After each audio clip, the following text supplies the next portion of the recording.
Class 6 NCERT science chapter 7 पौधों को जानिए। पौधों के बारे में इसमें पढ़ेंगे और पौधों की जानकारी लेंगे। क्या क्या पौधों के अंदर भाग होते हैं, क्या क्या कार्य होते हैं उन भागों के, उनके बारे में जानेंगे इस अध्याय के अंदर। कुछ पौधे छोटे कुछ विशाल होते हैं। विशाल मतलब बड़े होते हैं, ठीक है। कुछ पौधे छोटे होते हैं, कुछ पौधे विशाल होते हैं, बड़े होते हैं।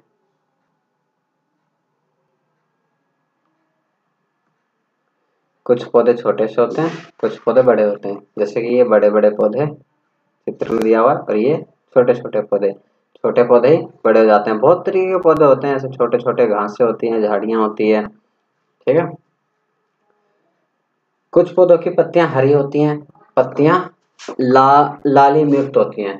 कुछ पत्तियां जो होती हैं वो हरी हरी होती है बिल्कुल, और कुछ पत्तियां जो होती हैं वो रेड होती है। कई सारे पत्तियों के कलर भी अलग अलग होते हैं, लेकिन अधिकतम पत्तियां हरी होती हैं, क्योंकि इनके अंदर होता है क्लोरोफिल। क्लोरोफिल होने के कारण पत्तियां कैसी होती है, हरे रंग की होती हैं, ठीक है।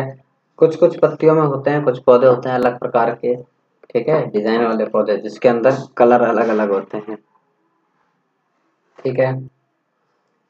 जैसे कि आइए हम पौधे के विभिन्न भागों के विषय में देखो, विषय में जानने को कह रहा है। जैसे कि फूल है, इसमें कलर भरना है आपको। इस पौधे के अंदर कलर भरना है। जैसे फूल है, फूल किस कलर के, कोई सा भी कलर भर सकते हो जो आप जानते हो फूल का कलर क्या होना चाहिए, ठीक है। फूल है। पत्तियां, ये पत्तियां का कलर भरना है भाई, पत्तियों का कलर। और ये तना, तना होता है, स्ट्रिप होती है जिसके ऊपर ये पौधा पूरा सीधा खड़ा होता है भाई, ठीक है। इस तने के ऊपर ही ये पौधा खड़ा होता है, ये इसको सहारा प्रदान करता है, ठीक है। और नीचे होती है जड़, जो जमीन के अंदर दबी होती है।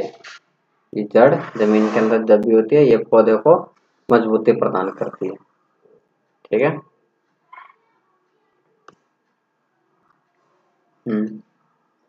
देखो भाई, पौधे मुख्यतः शाख, झाड़ी एवं वृक्ष, इन तीन मुख्य रूप से, इन तीनों में हम वर्गीकृत करके समझने का प्रयास करते हैं। अलग अलग इन तीन हिस्सों में बांट दिया। अलग अलग हिस्से को हम बारी बारी क्रम वाइज पढ़ते चले जाएंगे और समझते चले जाएंगे आसान भाषा में। सबसे पहले भाई शाख। शाख होते कैसे हैं भाई, देखो शाख होते हैं ऐसे पौधे, छोटे छोटे पौधे जिनके अंदर बहुत सारी टहनियां होती हैं, ठीक है, जिसके अंदर बहुत सारी टहनियां होती है। हरे एवं कोमल तने वाले पौधे, ठीक है भाई, जिनकी ऊंचाई कम होती है, उनकी ऊंचाई कम होती है और अधिक मोटे नहीं होते, ठीक है। शाखाएं भूमि के बाद पास तने के आधार से अथवा कुछ ऊंचाई के बाद निकलनी शुरू हो जाती है। जैसे ये तुरंत बहुत सारी शाखाएं निकलने शुरू हो जाती हैं, ठीक है। खरपतवार क्या होते हैं, खरपतवार देखो, अगर हमने कोई पौधे लगाए, हमने कुछ मान लो कि गुलाब के पौधे लगा दिए, लेकिन उसके अंदर नीचे जो घास उग जाती है, कोई पौधा लगाने के बाद कोई हमने फूल का पौधा लगा दिया, ठीक है, और उसके अंदर तो कोई अगर घास उग जाती है, वो सारी घासें क्या कहलाती है भाई, खरपतवार। ये सारे के सारे क्या हो जाएंगे भाई, खरपतवार हो जाएंगी, ठीक है। जो हमने पौधा लगाया है, जो घास फूस बिना उगाए अपने आप ही जमीन में उग जाती है भाई, वो सारी होती है खरपतवार। और किसान जो होते हैं खेतों में से खरपतवार बाहर निकाल देते हैं। और खरपतवार इसलिए बाहर निकालते हैं क्योंकि हम जो पानी देंगे, खाद देंगे, वो सारा सारा खाद हम किसके लिए देते हैं भाई, हम अपने पौधे के लिए देते हैं, जो हम लगा रहे हैं, जो हम फसल उगा रहे हैं। लेकिन उसके अंदर मौजूद क्या है, ये खरपतवार जो मौजूद है, ये उन सब का उपयोग करेंगे, वो ये सारा सारी एनर्जी ये ले लेंगे, सारा खाद पानी हमारा ये खा जाएंगे। तो भाई पौधे के लिए कम बचेगा, या पौधे को बाद में मिले, ये लोग पहले खा जाएं। इसीलिए हम इन पौधों को हमेशा बाहर निकाल के फेंक देते हैं भाई, खेतों से बाहर निकाल देते हैं। अगर ये खेतों में मौजूद रहेंगे तो हमारा नुकसान करेंगे, इसीलिए खरपतवार को समय समय पर सफाई करते रहते हैं और निकाल दिए जाते हैं खेतों से, ठीक है। ये खरपतवार होते हैं जो हम नहीं उगाते फिर भी उगाते हैं। घास फूस होती हैं, ठीक है। शाख, झाड़ी एवं वृक्ष, हरे एवं कोमल तने वाले पौधे शाख कहलाते हैं, ठीक है भाई। शाख, हरे एवं कोमल तने वाले। तना क्या होता है भाई, बीच में जो ये डंडी सी होती है ना, ये कहलाता है भाई तना। बीच में जो डंडी सी होती है इसको बोलते हैं तना। ठीक है। ये सामान्यतः छोटे होते हैं और अक्सर इनमें कई शाखाएं होती हैं। देखो भाई, तना होता है बीच में और शाखाएं होती हैं इनकी डंडियां जो साइड साइड से निकलती हैं, टहनियां होती हैं छोटी छोटी सी। ये सारी की सारी कहलाती है भाई शाखाएं। और इसके अंदर बहुत सारी शाखाएं होती है। ठीक है, ये सारी कहलाती हैं क्या, शाख। ये सभी के सभी शाख कहलाती हैं। और ये छोटे होते हैं, अधिक ऊंचाई नहीं होती, छोटे कद के पौधे ही होते हैं ये। कोमल होते हैं, बहुत हरे होते हैं। ठीक है। फिर इनके बाद भाई आता भाई झाड़ी। इसी चित्र में समझा देता हूँ भाई। बी, बी में है क्या, झाड़ी। ये होती है भाई झाड़ियाँ। इनकी भी ऊंचाई अधिक नहीं होती है। ठीक है। और इसमें भी बहुत पत्ते होते हैं, बहुत पत्तियां होती हैं, पतली पतली टहनियां होती हैं। ये झाड़ी होती हैं पूरी। ठीक है। और सी में आता है भाई वृक्ष, ट्री, पेड़। पेड़ होता है भाई, इसकी ऊंचाई इन दोनों से ही काफी अधिक होती है। काफी ऊंचे ऊंचे पौधे होते हैं ये। ठीक है। इनकी ऊंचाई क्या होती है, ज्यादा होती है इन पौधों के मुकाबले। और इनके जो टहनियां होती है वो यहाँ से नहीं उगती है। इनकी टहनियां ऊंचाई पर जाने के बाद निकलती हैं भाई। इनकी शाखाएं जो होती है ऊंचाई पर जाने के बाद, ऊंचाई पर पहुंचने के बाद, एक निश्चित ऊंचाई के बाद इसके अंदर से शाखाएं निकलती हैं। जबकि इनमें क्या था भाई, तुरंत शाखाएं निकल जाती हैं।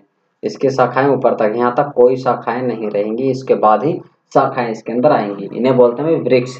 और इसके अंदर क्या होता है भाई, जैसे कि इसकी जो ये इसका जो तना था ये बहुत पतला था, इसका तना थोड़ा सा मोटा होता है भाई। ठीक है। झाड़ी के तने जो शाख के तने से थोड़ा सा मोटा होता है, लेकिन इसका काफी मोटा होता है भाई इसका तना। ठीक है। क्योंकि ये जो वृक्ष है ये काफी ऊंचाई के होते हैं, बहुत बड़े होते हैं, काफी लंबे समय तक होते हैं। ठीक है। इनका जीवन काल अधिक होता है इन सबके मुकाबले। तो इसीलिए ये अधिक शक्तिशाली और अधिक मोटे होते हैं भाई। ठीक है, आगे चलते हैं। कुछ पौधों में शाखाएं तने के आधार के समीप से निकलती हैं। ठीक है, ये समझा दिया है मैंने कि जो पौधा होता है, जो पेड़ होता है, उसके नजदीक से निकलती हैं। और कुछ में ये ऊंचाई पर जाने के बाद निकलती है। जो पेड़ होते हैं, वृक्ष होते हैं, उसमें ऊंचाई से निकलते हैं, वही समझाया गया भाई इसके अंदर। ठीक है। ठीक है, तीन प्रकार के थे भाई, शाख, झाड़ी और वृक्ष। ठीक है, ये तीन तीन हिस्सों में हमने पौधों को डिवाइड कर लिया था, बांट लिया था पढ़ने के लिए, समझने के लिए, ताकि आसानी से हम पौधों के बारे में समझ सकें। लेकिन इनके बाद भी कुछ आ जाते हैं भाई, जैसे कि मान लो मनी प्लांट, इनकी बेल होती हैं। सेम, लौकी, अंगूर, इन सब को अगर आपने देखा होगा तो इन सब की बेल होती है, जो कि जमीन पे या फिर कोई सहारा मिलता है, कोई सहारा होता है, उसके ऊपर चढ़ाया जाता है भाई। ठीक है, उसके ऊपर ऐसे चढ़ाया जाता है। ये होती है बेल। अब देखो भाई, इनके अंदर भी दो प्रकार की होती हैं। एक होती है, देखो एक होती है विषपृत लता। ठीक है। इसके अंदर क्या होता है भाई, इसको कोई सहारा नहीं मिलता है इसको चढ़ने के लिए। इसका मतलब इसको, इनके पास कोई नेचुरल चीज नहीं होती जिससे ये पकड़ पकड़ के ऊपर चढ़ सके। कुछ बेलों में होती है जो ऐसे, मतलब बेल होती है, उसके अंदर से ऐसे स्प्रिंग टाइप की निकलती है भाई। ये अपने आसपास मौजूद सहारे को पकड़ते जाते हैं, अपने में बांधते जाते हैं और ऊपर बढ़ते चले जाते हैं। ठीक है। लेकिन इन लताओं के अंदर ऐसा कुछ नहीं होता भाई। ठीक है।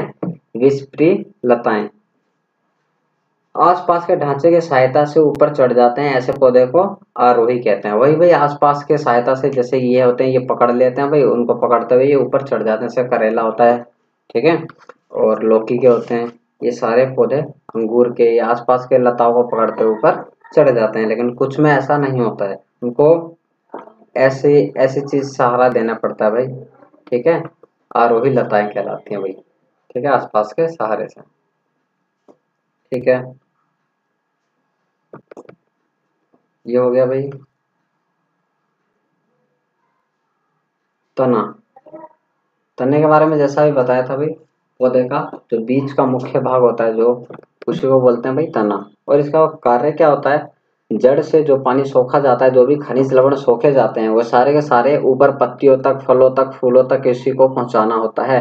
और ऊपर से जब प्रकाश संश्लेषण के दौरान जब भोजन बनाता है पौधा, तो पत्तियों से भोजन एनर्जी को ये जड़ों तक पहुंचाएगा। ठीक है, बीज का मतलब ये पत्ती, जड़ और शाखाओं को जोड़ के रखता है तना। ठीक है, देखो इसका कार्य। अब इस क्रियाकलाप में, इस एक्टिविटी के अंदर ये दर्शाया गया कि एक एक पौधे की टहनी काटी गई है भाई, उसके तने को काट दिया गया ब्लेड के द्वारा, ब्लेड की सहायता से काट दिया और पानी भर लिया हमने और इसके अंदर कलर डाल दिया। उसके बाद इसको इसके अंदर डाल के छोड़ दिया। कुछ समय के पश्चात इसके अंदर क्या होता है भाई, कुछ परिवर्तन नजर आता है। इस तने के अंदर, जो हमने ये शाखा काट के डाली है, इसके अंदर कुछ परिवर्तन नजर आता है। अब उस परिवर्तन को और अच्छे से समझने के लिए क्या करेंगे, हम इसको काट के देखेंगे। ऐसे काटेंगे, इसके नीचे वाले हिस्से को ब्लेड से कट करेंगे तो ये दिखाई देगा भाई हमें। इसको कट कर देंगे ना इस हिस्से को, तो हमें ऐसा दिखाई दे जाएगा। अब इसके अंदर क्या दिखाई दे रहा है भाई, ये रेड रेड दिखाई दे रहा है, लाल रंग का। ये लाल क्या है भाई, अभी हमने जो पानी डाला था वो रेड कलर का था, तो इसके अंदर ये जड़ से पानी लेकर के ऊपर पत्तियों तक पहुंचाता है। तो ये जगह होती है भाई यहाँ से ऊपर ले जाने को। तो ये क्या कर रहा होता है भाई, ये इस पानी को ऊपर पहुंचा रहा होता है, इसीलिए ये इसके अंदर हमें फिल दिखाई दे रहा है, भरा हुआ दिखाई दे रहा है। ठीक है, तने तने में जल ऊपर चढ़ता है, तने में खुले सिरे का विवर्धित दृश्य। ठीक है, ये क्रियाकलाप आप घर पे भी कर सकते हो, आसानी से करके देखना चाहें तो कर सकते हो। ठीक है, ठीक है भाई। देखो, वही क्रियाकलाप जो भी हमने करा, उसी क्रियाकलाप को हम फूल के साथ करेंगे, लेकिन फूल व्हाइट होना चाहिए भाई, सफेद फूल होना चाहिए। सफेद फूल, उसके नीचे थोड़ी सी शाख होनी चाहिए, थोड़ा सा तना होना चाहिए, उसकी डंडी होनी चाहिए। उसको कट करो ब्लेड से और पानी, एक गिलास पानी लो, उसके अंदर कलर डाल दो, फिर उसको उसके अंदर छोड़ दो। कुछ समय बाद देखोगे इसका कलर भी चेंज हो जाएगा फ्लावर का। ठीक है, इसके अंदर क्या करा गया, इस तने को बीच में से ऐसे दो हिस्सों में काट दिया गया। ठीक है, बीच में से दो हिस्सों में काट दिया गया। एक एक हिस्सा डाल दिया गया भाई ए में, एक हिस्सा डाल दिया गया बी में। इसके अंदर जो बदलाव आएंगे वो इससे बिल्कुल विपरीत होंगे। ठीक है, करके देखना, आसानी से हो सकता है भाई ये क्रियाकलाप, करके देखना और अच्छे से समझ आएगा। फिर आता है भाई पत्ते के बारे में।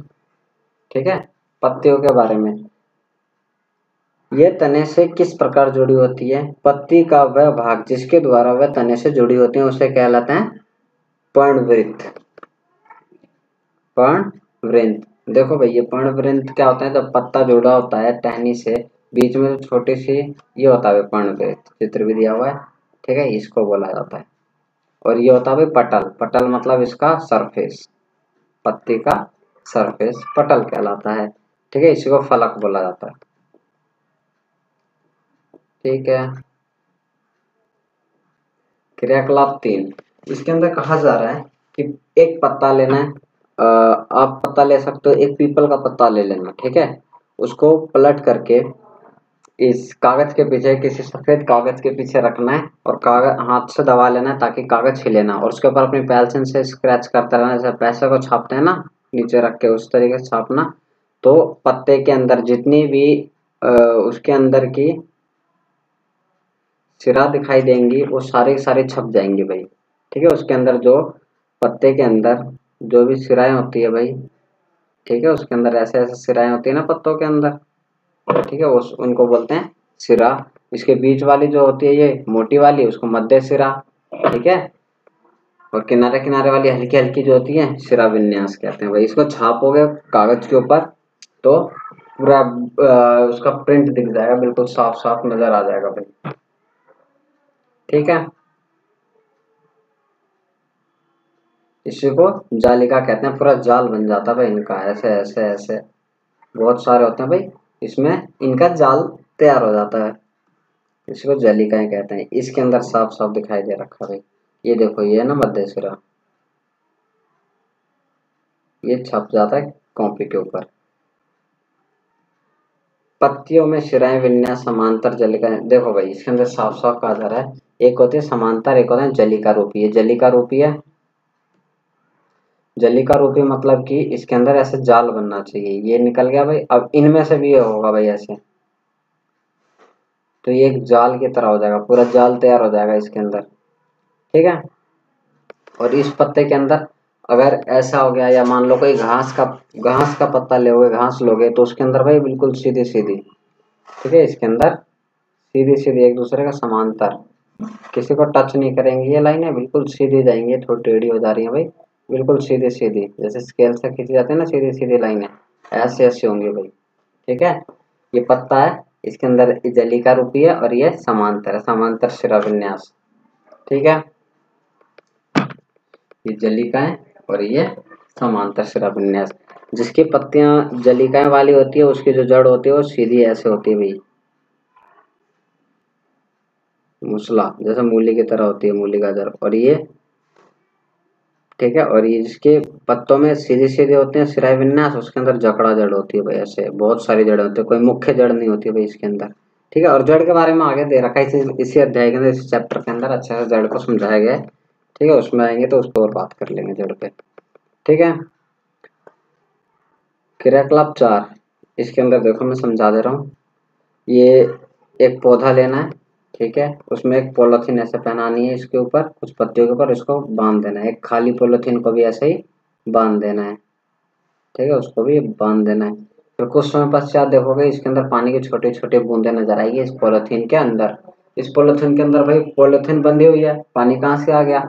पानी देखो इससे आया कि पौधे की जो पत्तियां थी इसके अंदर पानी था भाई। जड़ में पानी आता है ना, पौधे के पानी सोखता है, तो पत्तियों में पानी था और धूप आ रही है, तो धूप के कारण क्या होगा, इसके अंदर से वाष्पोत्सर्जन होगा, पानी उड़ेगा, भाप बन के उड़ेगा, तो कहाँ जाएगा भाई? पन्नी से तो पैक है, तो इसी पन्नी की दीवारों पे टच हो जाएगा भाई, पन्नी के सरफेस पे छोटी छोटी पानी की बूंदे लग जाएंगी। ठीक है। और जो ऐसे पन्नी रखी हुई है भाई इसके अंदर कुछ भी नहीं होगा, ये जैसा का तैसा ही रह जाएगा। ठीक है। और ये हुआ भाई किससे? वाष्पोत्सर्जन से। ठीक है। वाष्पोत्सर्जन क्या होता है?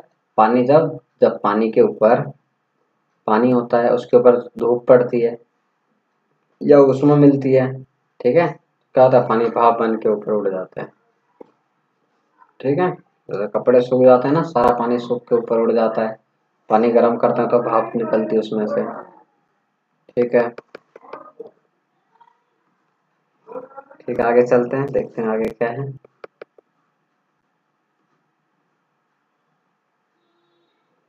प्रकाश संश्लेषण।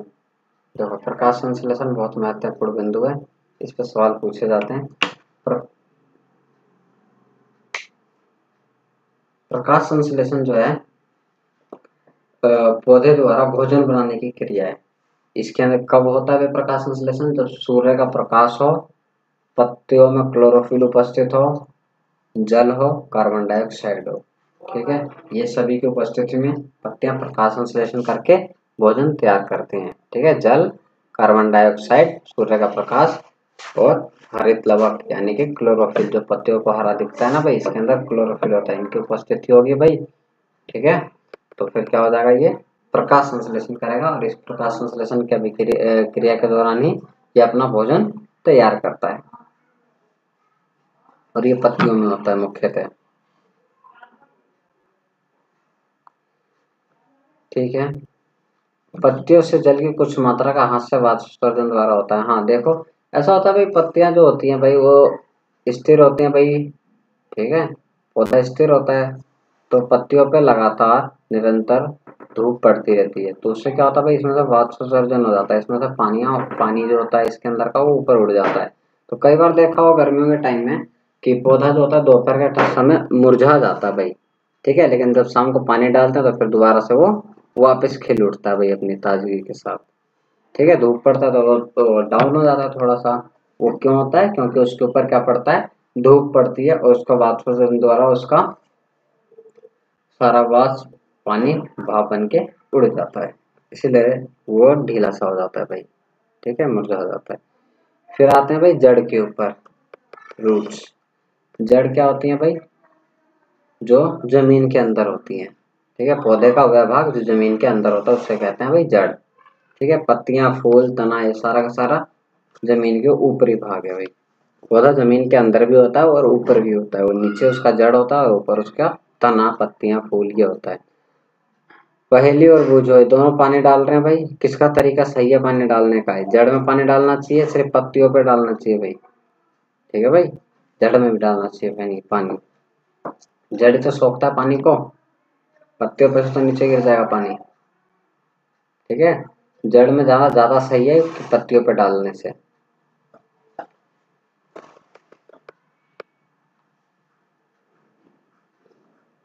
ठीक है भाई, इसके बाद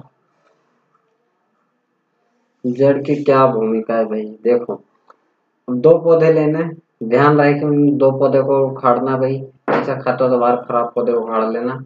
उसमें से एक को जड़ खराब नहीं होनी चाहिए और एक को मिट्टी में लगाना है भाई, गमले में लगाना, दूसरे की जड़ काट देना फिर मिट्टी में लगाना, फिर पानी डालते रहना दोनों में। कुछ समय बाद देखना क्या होता है भाई, इन दोनों में क्या परिवर्तन आएगा। जिसके अंदर जड़ होगी वो पौधा तो चल देगा भाई, बन लग जाएगा। ठीक है, जिसके अंदर जड़ नहीं होगी वो पूरी तरह खत्म हो जाएगा, सूख जाएगा। मतलब जड़ की क्या भूमिका है समझ गए? बिना जड़ के पौधा नहीं रह सकता। ठीक है, जड़ होगा जब भी पौधा रहेगा, नहीं तो नहीं रहेगा पौधा। ठीक है, ठीक है। जड़ जमीन में से खनिज लवण सोखता है, पानी सोखता है, फिर पौधों को, तने को देता है, तने से ऊपर पत्तियों तक पहुंच जाता है। देखो भाई, इसके अंदर जड़ों के बारे में बताया गया भाई, कुछ अनाज के दाने लेने हैं, उनको भिगो देना है। ठीक है, और रुई के अंदर रख देना है।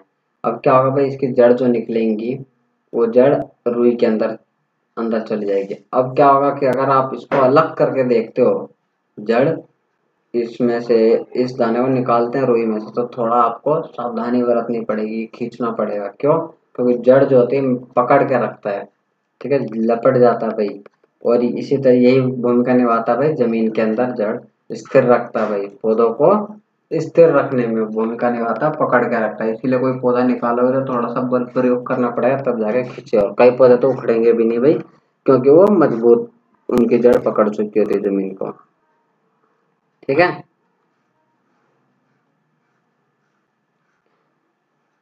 ये है भाई जड़। जड़ के प्रकार बताए जाएंगे, ये अलग प्रकार के, इसके अंदर ये मुख्य जड़ बढ़ती हुई चली जाएगी भाई जमीन के अंदर, और इसमें से छोटी छोटी जड़ें फैलनी शुरू हो जाएंगी। ठीक है, और इसके अंदर बहुत सारी जड़ें निकलेंगी, बहुत सारी जड़ें निकलेंगी, कोई मुख्य जड़ नहीं होंगी। इसी के अंदर कहा जाता है भाई मूसला जड़, और मूसला जड़ कहते हैं या पांच सर्व जड़, दोनों एक ही है, और रेशेदार जड़ या जकड़ा जड़। ठीक है, मूसला जड़ क्या होता है? देखो चित्र दिया होगा, हाँ ये मूसला जड़ होते हैं, इसके अंदर एक मुख्य जड़ होती है भाई। ठीक है, और इसके रेशे होते हैं छोटे छोटे, बस। और इसके पत्ते के अंदर क्या होता है भाई? पत्ते अगर इसके देखोगे तो इस पत्ते के अंदर जाला बना होता है ऐसे।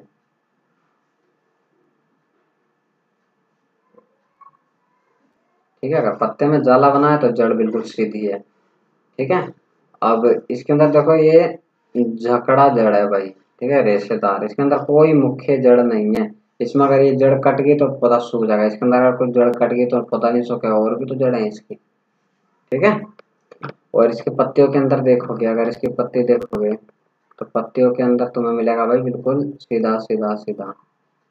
ठीक है भाई, सीधी सीधी सिराएं मिलेंगी, अगर सीधी सीधी सिराएं तो मतलब जड़ क्या है भाई? बहुत सारी है। ठीक है, ये समझने में आसान रहते हैं भाई, समझ सकते हैं हम बिना पौधे को उखाड़े कि इसकी जड़ किस प्रकार की होगी। देखना एक बार पौधे को देख के समझना और अच्छे से समझ आएगा भाई। ठीक है, बिना पौधे को उखाड़े पहचान सकते हैं इसकी जड़ कैसी होगी।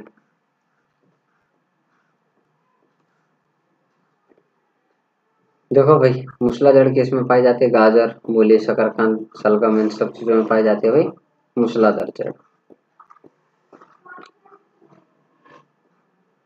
इस पौधे के अंदर ये दिखाया गया भाई, किताब के अंदर देखना चित्र साफ दिखाई देगा, इसमें चित्र इतना साफ नहीं दिखाई दे जा रहा है। इसके अंदर भी दिखाया जा रहा है भाई ऊपर जो भोजन तैयार होता है पत्तियों में वो कैसे नीचे की ओर आता है। ठीक है, वो कैसे ऊपर से नीचे की ओर आ रहा है और नीचे से जो जल होता है वो ऊपर किस प्रकार से जा रहा है पत्तियों तक। ठीक है, किताब में देखना ध्यान से, दिख जाएगा। अच्छा, फिर आता है फ्लावर, फूल के बारे में बात होती है भाई, पुष्प के बारे में। पुष्प में महत्वपूर्ण है भाई फल तैयार करने के लिए, पुष्प होगा तभी तो फल तैयार होगा। ठीक है, देखो भाई पुष्प के अंदर क्या है।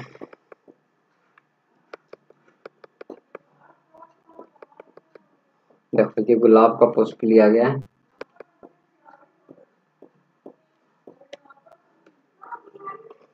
गेंदा, सूरजमुखी, भाई इन सब का पुष्प मत लेना। ठीक है, इस पुष्प को अगर खोलोगे तो बिखरते ही चले जाते हैं। ये एक गुच्छा होता है पुष्प का। ठीक है, पुष्पों का गुच्छा होता है ये। देखो भाई चित्र में ही समझा देता हूँ भाई मैं। ठीक है, ये पंखुड़ियां होती है फूल की, ये खिला हुआ फूल है और ये कली है। ठीक है, इसको बोलते हैं कली। ये होता है पुष्प, पूरे तरीके से फूल गया। फूल के खिलने से पहले कली होती है, फिर उसका फूल खिल जाता है। बाहरी दल, ये जो पत्ते हैं ना, ये हरी हरी पत्तियां, ये जो इसको बंद कर रखी है, ये होता है बाहरी दल, जो पुष्प के बाहर होता है, सबसे बाहर का हिस्सा ये होता है बाहरी दल। ठीक है, पंखुड़ियां क्या होती है, ये जो पंखुड़ियां है ना इसके टूट के गिरती हैं जो, ये होती हैं पंखुड़ियां। ठीक है, बाहरी दल पंखुड़ियां दोनों समझ में आ गया भाई। ठीक है, ठीक है, इसमें मुख्य भूमिका होती है भाई अंदर की चीजों की भाई, जिसके बारे में सवाल पूछा जाता है। और पुष्प को देखने के लिए भाई काटना पड़ेगा इसको। ठीक है, इसको देखना चाहते हो तो इसमें से कट करना पड़ेगा। जैसे ये कट करा हुआ है, इसके अंदर देखो भाई ये पंखुड़ियां हैं, ये हमें पता है, और ये बाहरी दल है, अभी पढ़ लिया हमने। ठीक है, ये पुकेसर, पुकेसर देखो इसके अंदर ये भी पुकेसर है, ये सारे के सारे पुकेसर नजर आ रहे हैं भाई। ठीक है, जो छोटे छोटे ये है ना, रेसे है ना, ये सारे के सारे क्या है भाई, पुकेसर है ये सभी पुकेसर है। अब आता है स्त्री केसर, स्त्री केसर एक होता है बीच में होता है बिल्कुल सेंटर में, और ये इन सब के मुकाबले, पुकेसर के मुकाबले थोड़ा सा मोटा होता है, निचला हिस्सा इसका मोटा सा होता है भाई। ठीक है, निचला हिस्सा इसका मोटा होता है, निचला हिस्सा मोटा होता है, ऊपर पतला होते चला जाता है भाई। ठीक है, ये वाला ही है, ये है स्त्री केसर। ठीक है, देखो भाई पुकेसर को अब फूल में से अलग कर लिया गया है। ये पुकेसर का क्या होता है भाई, तंतु, तंतु जैसे धागा बोलते हैं ना, वो तंतु है, और ऊपर क्या है भाई, पराग कोश, ये पराग कोश है भाई। ठीक है, ये पुष्प के भाग हैं, नाम पूछे जाते हैं, या तो पुष्प बना मिल जाएगा, उसके अंदर नाम भरने पड़ेंगे, तो ध्यान रखना ये तंतु होता है, ये पूरा का पूरा क्या कहलाता है भाई, पुकेसर। इसमें तंतु और ये ऊपर का पराग कोश। ठीक है, ये ऊपर वाला हिस्सा पराग कोश। ठीक है, अब आता है स्त्री केसर के भाग के बारे में। से पुकेसर के भाग पढ़ लेना, तंतु और परागकोश। उसी तरीके से स्त्री केसर के भी भाग होते हैं। ठीक है, स्त्री केसर का सबसे ऊपर क्या होता है भाई, वर्णित क्रांग, और उसके नीचे वाला हिस्सा होता है भाई वर्तिका, वर्तिका। ठीक है, नाम याद रखना भाई, पूछ लिए जाते हैं। और फिर इसके नीचे आता है भाई अंडाशय, अंडाशय को और अच्छे से देखना तो भाई इसको कट करना पड़ेगा, इस चित्र के अंदर दे रखा ना भाई कट करके, इसके अंदर ये बीजाणु होते हैं, बीज बनते हैं इसके अंदर। ठीक है, इसको कट करके देखा जा सकता है, बहुत छोटा होता है, लेकिन सावधानी से देखना चाहो तो दिखाई दे जाएगा भाई। ठीक है, आंतरिक भाग में होता है भाई स्त्री केसर, पुष्प के सबसे आंतरिक भाग में होता है स्त्री केसर, इसी के अंदर ये अंडाशय होता है भाई। ठीक है, बताया ना अंडाशय, इसको काटा जाएगा भाई और उसके अंदर दिखा दिया जाएगा भाई अंडाशय को, ये दिखाया गया, यहाँ पे बनेगा भाई, इसी में ही बीज बनते हैं।